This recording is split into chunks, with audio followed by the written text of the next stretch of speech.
Alright, so this is a startup video. Just wanted to show everybody how everything kind of works here. Everything's going through the key. There's my check engine light, the brake light, and the seat belt, and also the tach and speedometer. Keep in mind... What, John? Yeah, I'm making a video. Hang on. And then just keep looking at the tach there, how it moves.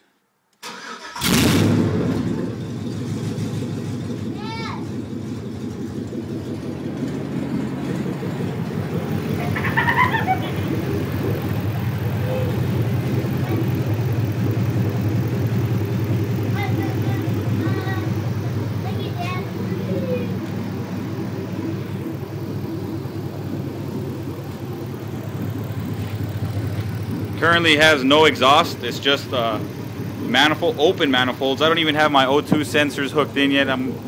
My next stop is stopping at the exhaust shop to have everything fabricated.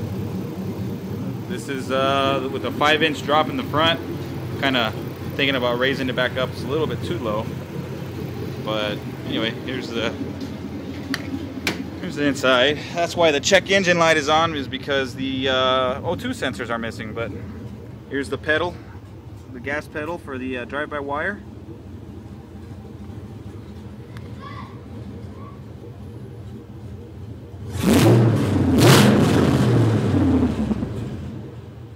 And again, that's no exhaust, just straight up open manifolds.